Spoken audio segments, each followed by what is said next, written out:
सास बनी डंडे वाली भूत। शिखा की नई नई शादी हुई थी। उसका मायका और ससुराल दोनों कानपुर में ही थे, इसलिए उससे मिलने उसके भाई अक्सर आते जाते रहते थे। ये बात शिखा की सास मीना को बिल्कुल पसंद नहीं थी। मम्मी जी, आज राहुल भैया आ रहे हैं। कौन, तेरे चाचा का लड़का? जी मम्मी जी। अरे पर वो तो दिल्ली में रहता है ना? हाँ मम्मी जी, उन्हें कल सुबह दिल्ली के लिए निकलना है, तो वो आज मुझसे मिलते हुए कल सुबह यहीं से निकल जाएंगे। हमने तो धर्मशाला खोल रखी है ना। कुछ कहा क्या मम्मी जी? मैंने कहा हाँ हाँ, आने दे तेरे भैया को, जमकर खातिरदारी करेंगे। अब तो कुछ करना ही पड़ेगा, इससे पहले कि मेरा घर धर्मशाला बन जाए। ये कैसी बातें कर रही हो मीना? सच ही तो कह रही हूँ। अभी इसकी शादी को साल भर भी नहीं हुआ और आए दिन इसके घर वाले आ धमकते हैं। अरे तो क्या हुआ, वो इसी शहर में रहते हैं तो हाल चाल लेने आ जाते हैं।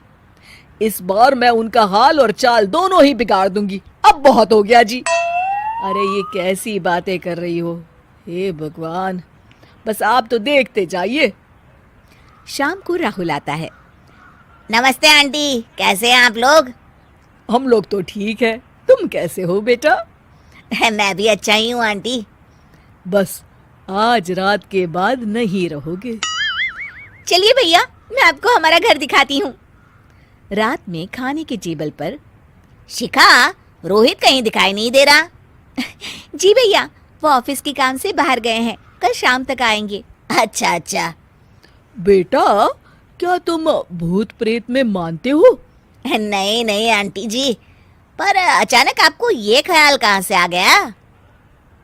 पता नहीं क्यों, कभी कभी मुझे लगता है जैसे रात के समय बैठक में कोई घूमता रहता है। ये आप क्या कह रही हैं मम्मी जी?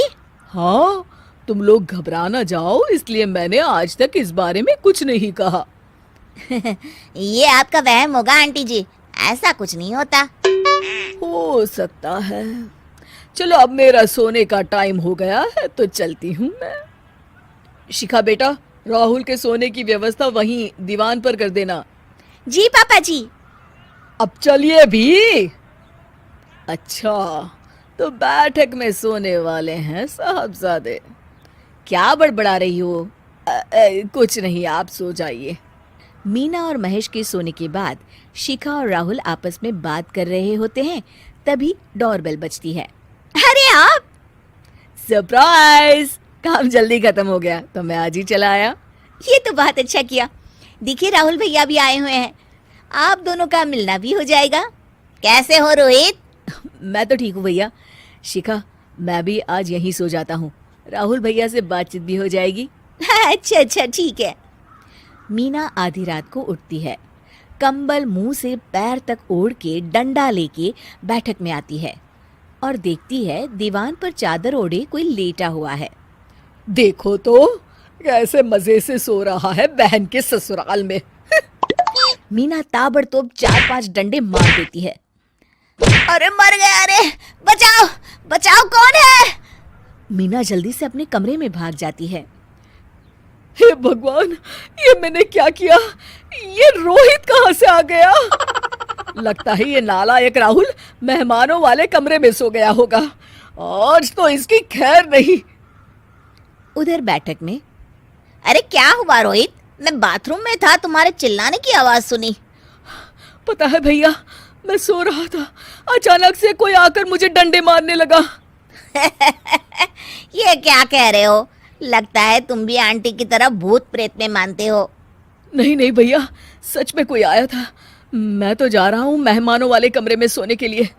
इस समय अपने रूम में जाऊंगा तो शिखा की नींद खराब हो जाएगी। ठीक है भाई, जाओ तुम, जहाँ तुम्हारा भूत डंडा लेके ना आ सके।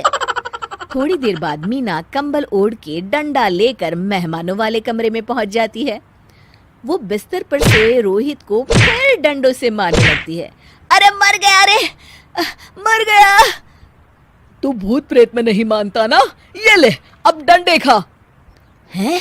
ये तो माँ की आवाज है। रोहित कंबल खींच देता है। बेटा तू, अरे ये क्या कर रही हो माँ? मार मार के मेरा भरता बना दिया आपने। माफ कर दे मेरे लाल, मैंने तो तुझे ही मार मार के लाल कर दिया। मैं तो उस राहुल के बच्चे को सबक सिखाना चाहती थी। राहुल भैया को? हाँ बेटा, मुझे लगा अगर उसे डंडे मारूंगी तो शिखा के मायके वाले यहाँ आना छोड़ देंगे। हे भगवान, माँ ये घर शिखा का भी है, उसके घर वाले जब चाहे आ सकते हैं। हाँ बेटा, आज मुझे भगवान का इशारा समझ में आ गया। मैं कितना गलत करने चली थी और अपने ही बेटे को चोट पहुंचा दी।